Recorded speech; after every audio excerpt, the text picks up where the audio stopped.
Hello everyone, FPL Raptor here, and welcome back to another video on my YouTube channel. In today's video, we have my Gameweek 21 preview. We will discuss the likes of Ødegaard, March, Matoma. Is it worth selling Almiron for them? And are there actually any good defenders in FPL at the moment? If you're enjoying the content here on this channel and you enjoyed today's video, please do drop a like, drop a comment down below. Make sure to subscribe as well. We are on the road to 60,000 subscribers. But without further ado, let's jump into it.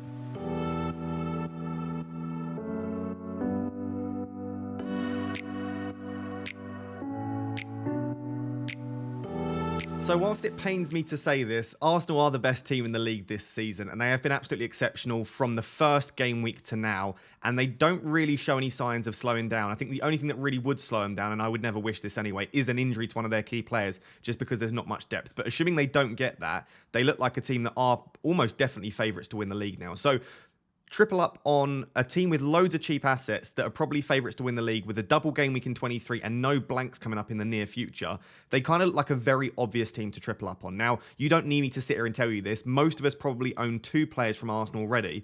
The question that's going around at the moment is it definitely worth tripling up? The answer to that is 100% yes.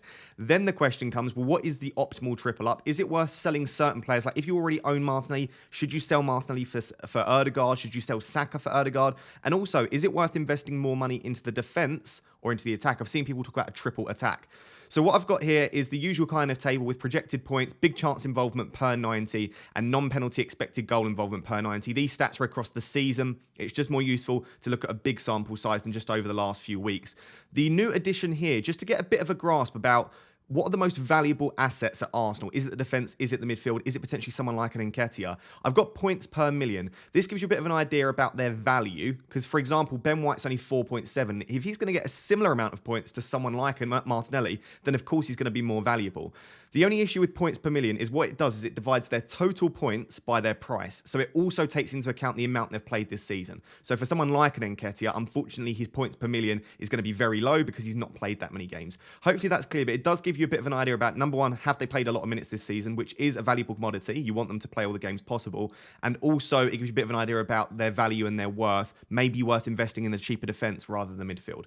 With all that being said, I've basically got the assets that I think are probably the ones to own from Arsenal on this list. There are some potential omissions. For example, Granit Xhaka is not on this list despite being a pretty good FPL option this season. The reason for that is there are just so many other good options. And I just think that for a little bit more money, I would rather go for someone like an Ødegaard or a Martinelli. I'd rather go for maybe an Nketiah if I want to go for a forward or just double up on the defence. So I've not included every Arsenal player here, but I have got 4 defenders, 3 midfielders, and also Nketiah as the striker. Obviously, when Jesus is back, Nketiah is probably no longer an option. So let's start with the 4 defenders.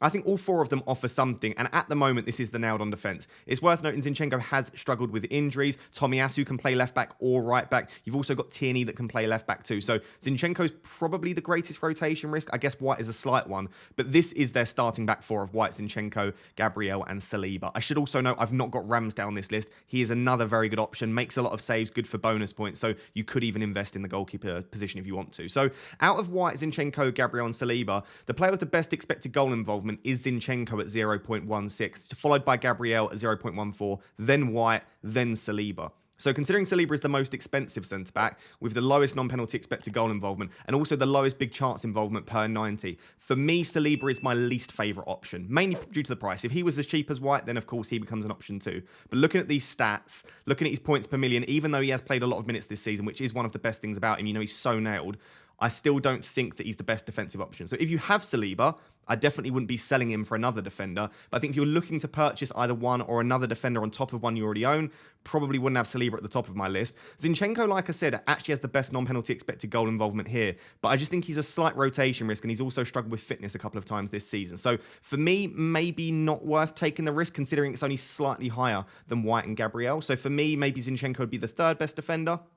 So the top 2 for me are Ben White and Gabriel. If they were the same price, I would probably suggest Gabriel. Main reason for that is he's really, really good for expected goals. Most of his expected goal involvement is made up through goal threat, and he's maintained that all of his time in the Premier League. He always maintains a very, very good goal threat. You can see here, decent for big chance involvement. So for me, I really do like Gabriel, but considering he's an extra 0.5 million on top of Ben White, I still place Ben White as the best Arsenal defender to own. Yes, his non-penalty expected goal involvement is only 0.12, but for 4.7, getting into that Arsenal defence with a 0.24, which is the best big chance involvement per 90, essentially he's creating or being involved in a big chance every 4 games. I still think Ben White's exceptional, and as you can see on this list, he is top for points per million. He offers the best value this season from all of the Arsenal assets. So for defence, I like Ben White. If you're going to double up, I think White and Gabriel are the best 2 to own. I guess the question is, should you double up? Should you invest in the defence more so than investing in the midfield? The issue is with the midfield and also in the striking position, they've got some really great options. So let's do Nketiah first, because look, his stats are really, really good this season. It is worth noting that he's made quite a few sub-cameo appearances, so some of his data might be slightly inflated. If someone gets a massive chance with a high XG and they've only played for like 10 minutes on the pitch, it can inflate their data more so than if they start and play 90 minutes on a regular basis. So you do have to take Nketiah's stats with a pinch of salt, because he's only started a few games this season. He's played less than 500 minutes. So do sort of put a little asterisk next to some of these statistics. But big chance involvement per 90 is over 1. So he's getting involved in at least a big chance per 90, which is really, really good. Most of those are big chances himself. So you could say at the moment, the way Arsenal are playing, you're expecting Nketiah to probably get a big chance in each game. His non-penalty expected goal involvement is the best on this list, even though it is a smaller sample size at 0.81. Of course, his points per million, we can't really tell because he's not played enough minutes and enough games. But if Nketiah continues to start, and if Jesus isn't back for the next kind of 6 to 8 weeks, I think Nketiah looks like an absolutely fantastic option. It just depends on when Jesus is back, and it also depends on if you think he's going to continue to put these stats up once the sample size gets a little bit bigger. I don't hate Nketiah as an option, but I do think there are some really good options in midfield as well, and also maybe some of us have switched to like a 3-5-2 and you've already got like Kane and Haaland, or maybe you've got like someone like a Tony and Haaland and you don't have a spot for Nketiah. I think that's probably the case for quite a few people. So I like him. If you were to go for him, I have no issue with that. The stats are really good. But I think the 3 attackers that people are looking at the moment are, of course, those 3 midfielders, Ødegaard, Martinelli and Saka. So the narrative at the moment is that Martinelli's probably worth selling, Ødegaard is a significantly better option, and probably Saka's worth getting as well. And that Martinelli is this guy that we've had in our teams for a while, and we should probably be looking to sell. These are statistics across the season, but I actually checked over the last 5, 6, 4 weeks, depends what sample you change, but in recent data as well, it kind of follows a similar trend where Ødegaard has been the best asset this season, both for returns and also looking at expected data, then followed by Martinelli, then followed by Saka. So it doesn't really matter what you want your sample size to be. Saka is by far and away, every time you look, got the worst expected data. He's not getting as many chances and he's not as involved in the action. Ødegaard is top of the list every time you look, and then Martinelli sort of just trailing Ødegaard, but normally quite clear of Saka. So you can see here, non-penalty expected goal involvement for Ødegaard is 0.66, Martinelli 0.63, Saka is down at 0.43. That's really not good for an £8.1 million asset. And I'll be completely honest, I've been tracking Saka the entire season. It's not really fluctuated from 0.4. So again, it's not that he's had a really poor start or a really poor end. He's been very, very consistent, sat at about 0.4 XGI. Yes, he's on penalties, and this is the major thing that I do need to note, is a player on penalties, you always need to give them a little bump. Some people say it's like 0.05. Some people say it's about a 0.1 non-penalty, 0.1 expected goal involvement per 90. So maybe that would bump him up to like 0.53, the fact that he's on penalties. But if you do remove penalties, and because you can't predict when a team's going to get penalties, for example, Liverpool have not got a penalty this season, then he's really not a fantastic asset at 8.1 million. He is an exceptional player. He does sometimes outperform his expected data, and he is on pen, so I will caveat all of those things. But for me, when I look at this, no, I don't think it's worth selling Martinelli for Saka. And no, I don't think Saka is a better asset. Looking at the data, again, this is objectively not my own opinion about what I think of Saka as a player. Ødegaard and Martinelli are clear of Saka. Ødegaard has really improved his data in recent weeks. He's up at a 0.8 non-penalty expected goal involvement over more recent weeks, but across the season at 0.66. There is no doubting it. Ødegaard, in my opinion, is the best midfielder to own from Arsenal at the moment. So Ødegaard the best, then followed by Martinelli, then Saka. Around the question of whether you should sell Martinelli for Ødegaard, I still think the answer to this is no. The reason I say that is, again, across the season, they're almost comparable for non-penalty expected goal involvement. Across recent weeks, Ødegaard is slightly higher. Martinelli dropped off slightly. However, Martinelli does still maintain a better expected goals. What I mean by that is Martinelli is a better goal threat. Ødegaard still has goal threat, but most of his data is made up through expected assists. So I want my players scoring goals, and I know Ødegaard has scored a lot of goals recently, but the stats would suggest that Martinelli is still a slightly greater goal threat. So I personally wouldn't be selling Martinelli for Ødegaard. I may look to sell Saka for Odegaard. The only reason for that is because I do like the fact that Saka's on pens and he's very, very, very nailed, is because you save 1.3 million. So I don't mind doing Saka to Odegaard. I'm not a massive fan of Martinelli to Odegaard. I absolutely love, as you can imagine, the double up of Odegaard and Martinelli. I still think that is really, really valuable. And I think I would still be just about leaning towards that over the double defence. Just about. But I do think that the defence, as you can see here by the points per million, with the likes of Saliba and White, are offering really fantastic value. So to put that all together, and I just want to note one final time, I do not think Saka's a bad asset. I'm just telling you that his stats really haven't been great this season. And if you're ignoring penalties, which you shouldn't, but let's say we take it out of the equation for a second, the stats really aren't very promising for 8.1 million, and I feel like you could use that money elsewhere if we're looking purely at value here.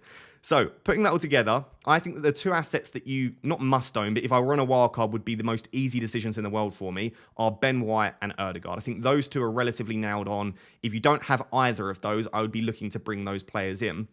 I would then say that you've probably got maybe a four-way split. I still do really like Ramsdale, so if you've got a goalkeeper spot, feel free to go for him. Then I think Gabriel is probably the best defender to double up with White. I still like Nketiah, but again, I think that's a ticking time bomb, and I feel like you've probably not got very long with him, assuming Jesus continues to recover well. And then probably Martinelli. If I were on a wildcard now, my own team, with the money I still have tied up in Martinelli, I would probably be on White, Odegaard, and Martinelli. But I think you could argue it each way. You could still argue to have Saka ahead of Martinelli. I don't hate it. I'm just presenting the stats for you here. You could argue to have Ramsdale, like I said, or even a Nketiah. So let me know down below what your ideal triple up is for Arsenal. For me, White and Odegaard are absolutely locked on. I need to get Odegaard into my team.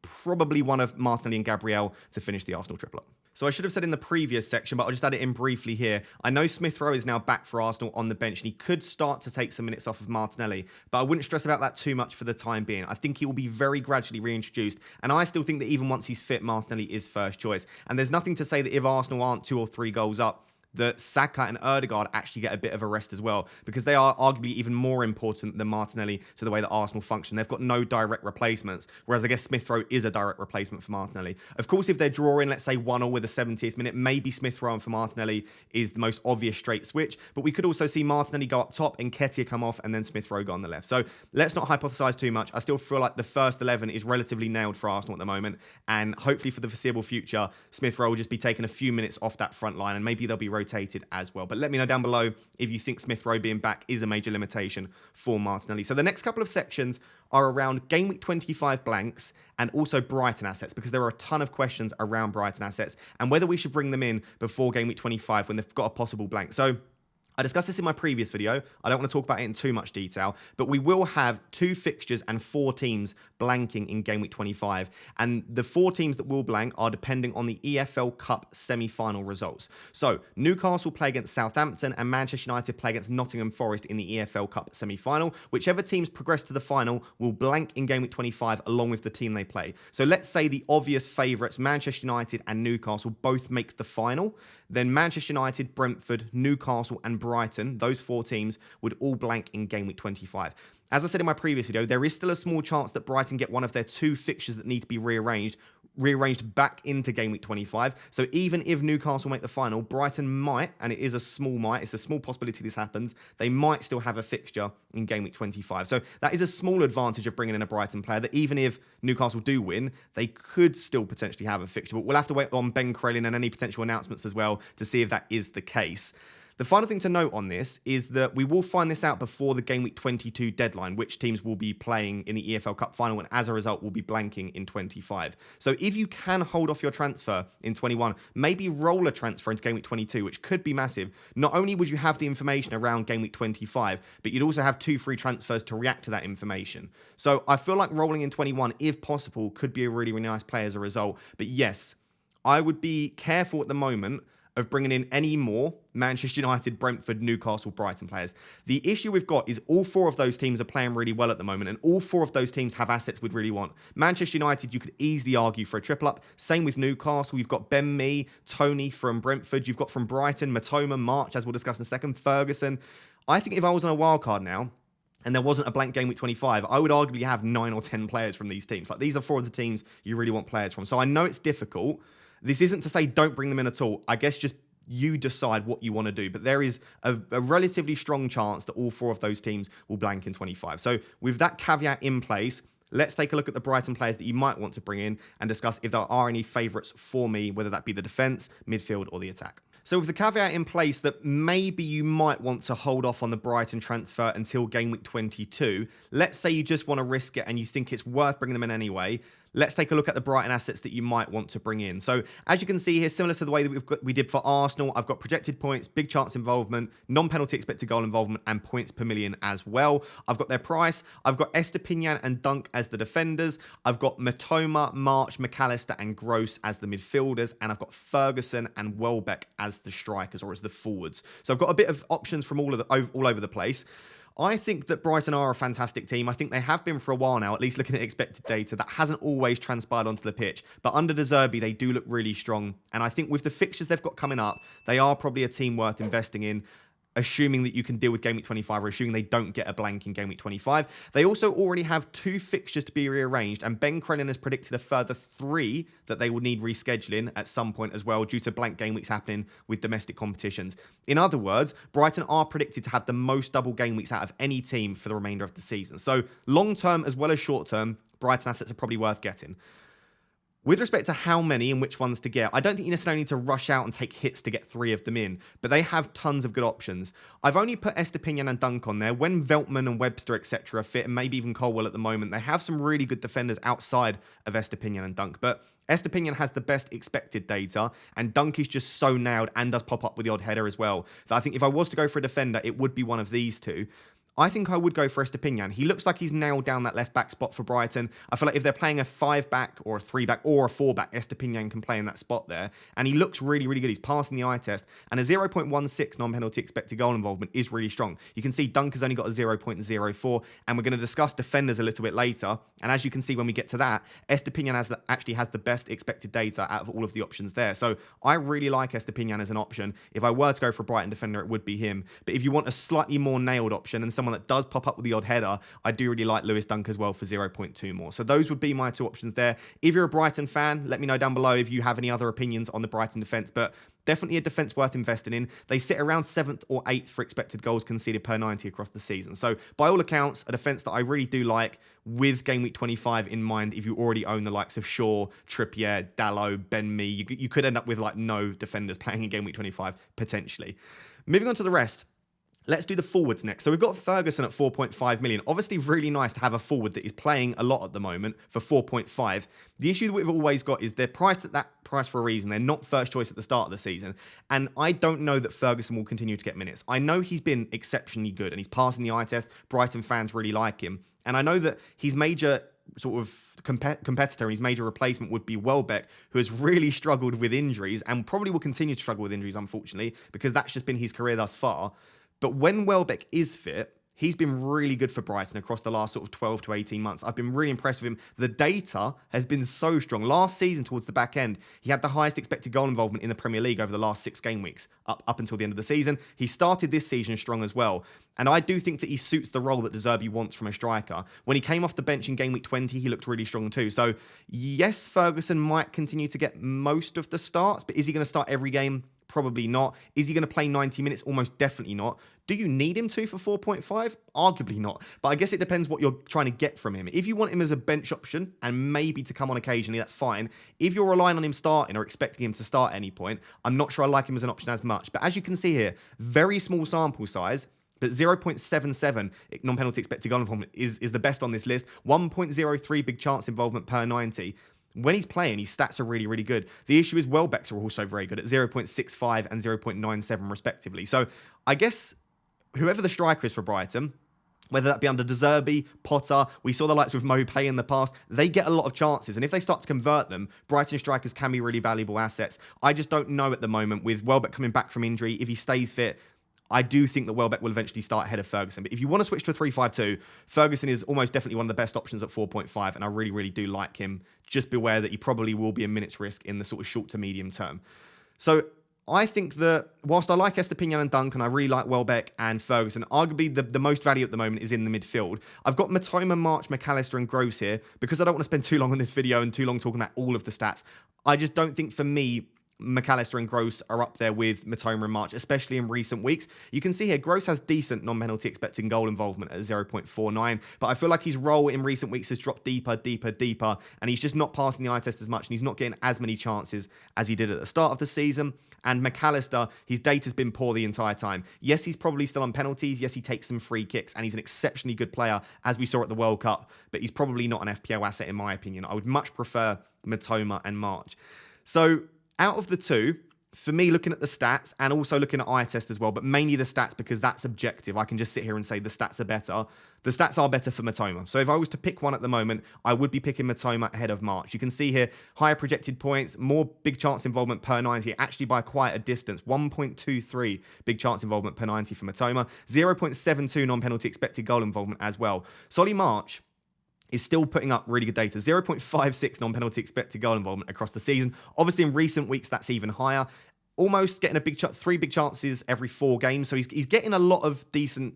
He's getting a lot of decent chances. He's putting up really decent data, decent projected points. And as you can see here, because he's very nailed and he plays pretty much every minute for Brighton, he has the best points per million in the league for Brighton this year. So I really like how nailed he is. I like the positions he's getting in. People have been discussing the fact that his touch map in recent weeks genuinely looks like prime Salah. He's getting in that sort of right wing role where he's cutting in on his left foot. So I really like March. But I do think that the stats suggest that Mitoma is probably the slightly better long-term option and that maybe March is slightly outperforming his expected data.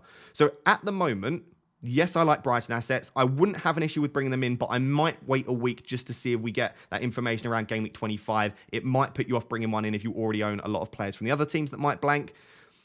The ones that I would be bringing in, I would say Mitoma's the best option, obviously then followed by March. Whether you want to go for a double up is completely up to you. And then I would probably say Estepinian as the third best. I like Welbeck and Ferguson. I just have issues with whether they're going to start. I don't mind Dunk, but I think for the money saving and the better goal threat, I probably prefer Estepinian. So there you go. Mitoma, March, Estepinian. Let me know down below if you are considering any Brighton assets. So as you can imagine, there are a lot of questions around what to do with Miguel Almiron, especially as people are looking to bring in the likes of March, Mitoma, and Ødegaard.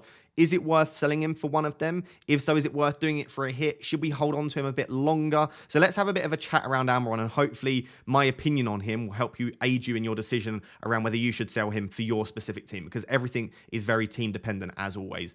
So looking at the fixtures coming up, I very rarely change the fixture difficulty rating from the official site just because then it opens up a whole can of worms around whether I've changed it appropriately. But across the season, Liverpool have been the 4th worst defence in the Premier League, and across the last 6, they've been the 3rd worst defence in the league. So they are one of the worst defences in the league by some distance. They are way off what they usually should be and what they have been in the past. But it's been across like 18, 19 game weeks now, to the extent where I think we can comfortably say Liverpool are not a good defence. So I've changed Liverpool from a difficult fixture to actually green at the moment, especially as it's a home fixture for Newcastle too. So they've got Palace, West Ham, Bournemouth, Liverpool, Brighton, City. Brighton and City aren't great fixtures. Palace is an okay one, that's why it's grey. But West Ham, Bournemouth, Liverpool, that's a really nice run from 22 to 24. The issue we've got is Ødegaard and the other Arsenal assets obviously all have a double game week in 23. And Brighton also have some really nice fixtures too. So the fixtures I'm okay with, but they don't blow me away by any means. Then what I've got his underlying statistics and the statistics across the season and then across the last 6. So the closest to Almiron is across the season, in case that's too small for you. And then the closest statistics to me is across the last 6 weeks. So I've got his minutes per appearance, expected FPL points, some expected data, touches in the box, and shots in the box. The summary of it is, yes, there has been a drop-off in the last 6 weeks in comparison to his season average.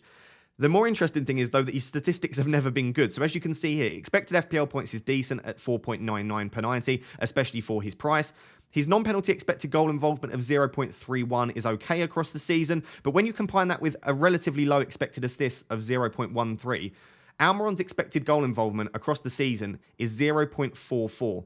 That is not particularly good. We spoke about the fact that Saka's 0.43 was quite poor. Obviously, Almiron having higher at 5.9 does show you that Saka's stats really aren't great.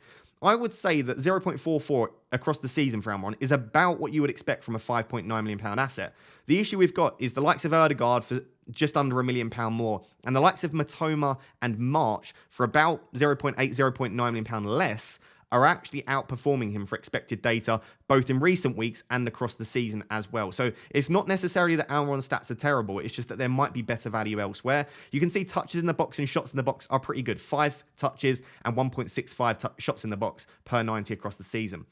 With respect to how far he has dropped off, there's not a massive drop-off in recent weeks. So his non-penalty expected goal involvement has dropped off around 0.09, I should say. So a little bit of a drop-off in goal threat. There has been a slight, ever so slight increase in expected assists, but barely noticeable. And then there's been a very, very small drop-off in touches in the box and shots in the box. So I don't think the underlying statistics have changed drastically, but they have dropped from 0.44 to 0.38 for non-penalty expected goal involvement. And I would say that he looks slightly, he's not passing the eye test as much. He looks slightly less of a goal threat when you just generally watch Newcastle. So yes, there has been a slight drop off, but no, he's never been a perfect asset. And it's one of the reasons that the first time I've owned him this season is in Game Week 20, and I'll probably sell him soon. He was just brought in to fund that, and I didn't know exactly who I wanted in that spot because his stats have never been good. So if you brought in Almiron when his stats were equally as poor, or not equally as poor, but equally as average early in the season, and you're selling him now because his stats don't look good, I don't think there's been enough of a drop off. But I guess the reason that you own these players and when you own these players is when they're in a hot streak. We brought in Almiron, or I didn't. Other people brought in Almiron because he was in a really hot streak and he was just scoring every chance he got, and he just looked like scoring every time he got the ball. It doesn't quite look like that now. So to try and answer the question without being able to obviously see your team and give you specific team advice, yes, I have no issue with you selling Almiron, especially if it's to get in someone like Matoma or Odegaard. Do you have to sell Almiron? Absolutely not. The next 4 fixtures are actually really nice for Newcastle. And whilst his stats aren't great, he is still starting regularly for Newcastle. He's getting a lot of minutes, and I would expect him to get chances across the next 4 weeks. So you don't have to sell him. I have no issue if you want to sell him, and it could offer a really nice opportunity. When he's 80% owned in the top 100k, this could be the chance. If you get on Matoma early, or you get on someone like Odegaard while his ownership is still slightly lower, it could be a really nice opportunity to climb up the ranks, whilst the likes of probably myself and a few others probably hold on to Almiron for a few more weeks. Hopefully that's helped you with Almiron. Let me know down below if you currently plan on selling him. So a lot of people still own Reece James. I know that might sound crazy, but I am one of those people that just haven't had a chance to sell him yet and haven't had any defenders that I really like the look of. A lot of people maybe still looking to downgrade Cancelo, even though he got a start in the first game of Game Week 20. And maybe you're just looking at defensive transfers for the likes of Patterson, maybe trying to just improve your defense in general. I've put off making sort of any reference to defenders in videos in recent weeks because I'm struggling to select any defenders that I like because all of them have issues. And I'll try and discuss as I go through this a little bit, the issues that some of these have. The most glaring issue is that a lot of the defenders that we might want blank in Game Week 25. And I should note that Kieran Trippier and Luke Shaw aren't on this list because I feel like they are obvious players to own. They are, in my opinion, and they will continue to be for the foreseeable future, the best 2 defenders to own in the league at the moment in FPL. Obviously, Trippier is a no-brainer. I think he's only blanked 3 times this season. He's almost got as many points as Haaland. He's been an absolute monster. So Trippier's a bit of an obvious one. I just wouldn't risk going without him. Luke Shaw's less obvious, but I still think he is a great pick because Manchester United are the 4th best defence in the league this season and across the last 6 when we look at expected goals conceded. So I like Luke Shaw, and I do think at left back he offers some attacking threat, and when he plays centre back he's really good for bonus points. So I like Luke Shaw, I like Kieran Trippier. I would still own both. But of course, if you own both of them, they are 2 teams that are very likely to blank in Game Week 25. Let's say for the sake of this video that Shaw and Trippier do both blank in Game Week 25. You are then left with only 3 defenders, right? And remember, you can't play 2 defenders in FPL. So you really realistically need all 3 of those to have a fixture in Game Week 25. Otherwise, you're going to have to use a defensive transfer in Game Week 25, which you don't really want to do if you're making one now as well. Or you potentially will just have to field 10 or 9 players, which again isn't really ideal, especially considering it's quite a small blank game week. So with all that being said, I've actually got mostly players that do blank in 25, assuming Newcastle Man United make it to the final. The reason for that is, yes, it's a bit of an issue for 25, but I equally don't think we should avoid bringing in the best defenders in FPL just because there's a chance that they could blank in 25. This is another reason why I think it's worth rolling in Game Week 21 and making this decision in Game Week 22. It's a reason that I won't sell Reece James this week. I'll delay it 1 further week. But also, if you have to field 10 players, but you get a much better defender in the lead up to 25 and after 25 as well, I don't think it's the worst idea in the world. What you don't want to do, though, is start loading up to the extent where you've got 7 or 8 or 9 players that are all blanking. That does then become an issue. So with players that blank in Game Week 25, assuming, again, the favourites, apologies for keep saying that, but assuming the favourites do make the final, Estepinian, Botman, me, Varane, right? I like all of those options there, but again, they are all issues. Estepinian, we spoke about, got the best expected goal involvement on this list. Botman, the Newcastle defence are just so good. You can see here the 3rd best defence in the league this season for expected goals conceded. I still absolutely love Botman at 4.5, and if you want to double up on the Newcastle defence, no issues with me there. I think Ben Mee is absolutely great. Brentford are actually a very decent defence. It says 15th across the season, but in more recent weeks, they've shown some defensive solidity. And he does have a bullet header in him, Ben Mee. He's quite a fun player to own. Varane, I think, is fine. He's got absolutely no goal threat so far this season. But doubling up on the Manchester United defence isn't the worst idea. I don't mind the likes of Dalot and Wan-Bissaka. It's just which one's going to start. At the moment, Dalot's not fit, so Wan-Bissaka should start. But long term, I think Dalot is still the first choice right back for Man United. So if I were to double up on the United defence, it would be Varane or someone like De Gea in goal. The other options that we've got are Aurier, Doherty, White, and Stones. These will not blank in game week 25. Aurier is a funny one because, as you can see here, Nottingham Forest are pretty poor defensively across the season. But in the last 6 game weeks, they are the 6th best defence in the league for expected goals conceded. And at home, Forest have been incredibly solid, and he's got a bit of attacking threat. So I really don't mind Aurier if you want to take a bit of a punt. They play West Ham, I believe, in game week 25. Again, if Nottingham Forest make the final, then they will blank in 25. So do bear that in mind. If you expect Forest to beat Man United, don't bring in a Forest defender. But I do really like Aurier, and he's probably my favourite Forest defender if you want to take a bit of a punt on a team outside the obvious ones. I'd put Doherty in here because Spurs still have okay defensive data across the season. As you can see here, they are 5th across the Premier League this season. So whilst they've been conceding goals, the odd one here and there, and they can't seem to keep a clean sheet at the moment, their defensive data isn't terrible, and Doherty has okay attacking data, but it's nowhere near as good as it was in recent years at 0.14. So I don't mind Doherty. I wouldn't necessarily rush out to buy him, but at least he will have a fixture in 25 if you expect him to not be rotated for that one there. I think Ben White is the obvious pick alongside Kieran Trippier and Luke Shaw. But again, a lot of people already own a Arsenal defender. So I'm not going to talk about White in too much detail. But if you don't already own an Arsenal defender and you don't think you're going to be on the Arsenal attack triple up, I would probably look at Ben White as the 3rd best defender outside of Luke Shaw and Kieran Trippier. And then John Stones I've put on this list. Now, at the time of recording this, John Stones is apparently back in full team training. Assuming he is fit for game week 21 and beyond, I still think he's the best City defender to own, obviously outside Ederson, because I think he is first choice and I think he's incredibly nailed. Even though Diaz is back in full training as well, I still feel like John Stones is first choice. And he can play it right back occasionally too if he's needed there. So for me, I really do like John Stones, but he is up at 5.4 million, and if he does miss the odd fixture, then it makes him less appealing. But City have a double in 23, and I think they play Bournemouth in game week 25. So you've got a double coming up, and in the week that you're going to need a defender, fingers crossed he plays that week, they play against Bournemouth, which looks like a really nice fixture too. So I do like John Stones, and as you can see by the stats, he's got the best big chance involvement, second best projected points, and the second best non-penalty expected goal involvement per 90. And obviously, City are the best defence in the league when we're looking at expected goals conceded data. That was a lot of talking for those 6 minutes about defenders.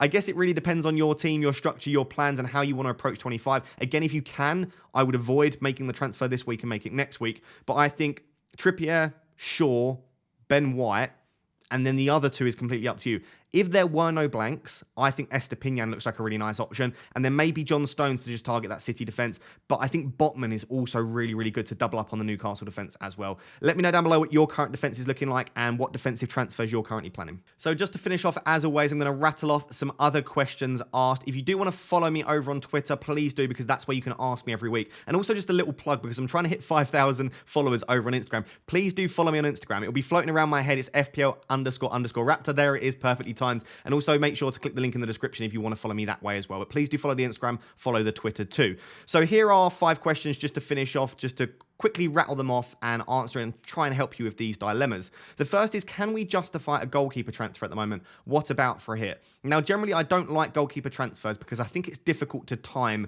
when a defence, and especially a goalkeeper that can make like a load of saves in a single game, will get a big point score. And when a certain defence will go on a run of clean sheets, we've seen it in the past with Raya, maybe goes on a nice run, and then Danny Ward went on a really nice run, and then we've seen Pope obviously be really good across the season, maybe Ramsdale keep a few clean sheets.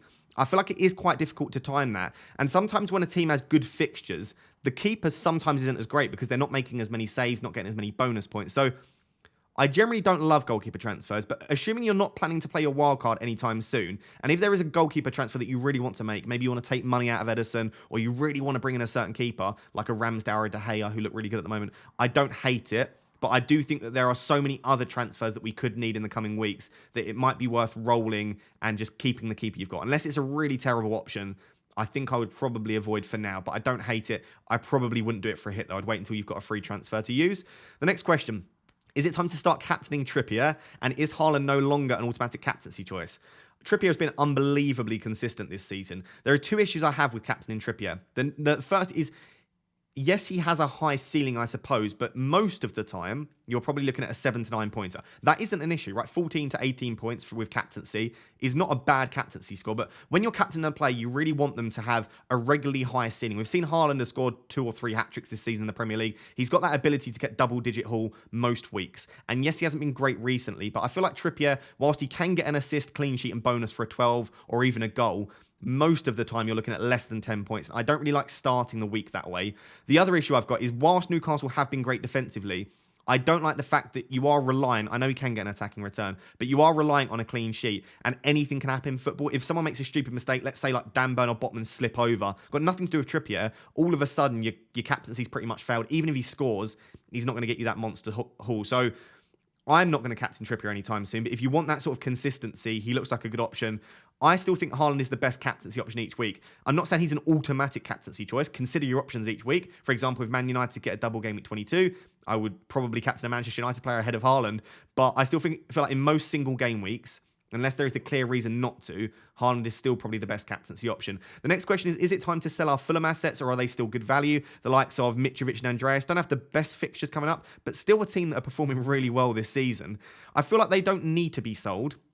But again, if your only way to get Matoma or March is to sell Andreas, or if you want to bring in someone desperately for Mitrovic, I have no issues with you selling your Fulham players. I feel like you don't need to force them out. But if you need those spots in your team, you are probably fine to sell them, especially if it's bringing in like the assets, like I said, like a Matoma and a March. They look so good at the moment, only slightly more than Andreas. If you're switching to like a 3-5-2, could be a really nice choice. So don't have an issue, but I wouldn't rush them out. The next question is it wise to triple up on any team at the moment? Should you leave the third spot open? And I really liked this question because it's more of a macro point and it's about kind of for the future. It's not just in the coming weeks. Should we just generally, for as long as we possibly can, leave a third spot open because so many options keep arising? There have been so many times when I've been like, oh, I wish I didn't triple up on that team because I'd like to bring in this asset. It happened with Man City. I wanted to bring in De Bruyne alongside Foden and Haaland, but I'd already had Ederson. And sometimes this happens where we block ourselves by bringing in a third asset. I would largely say I do like the idea of leaving the third spot open, but it's how long you leave it open for. And if you're always going to leave it open, well, then it makes no sense because you're not leaving it open because you're never going to fill it.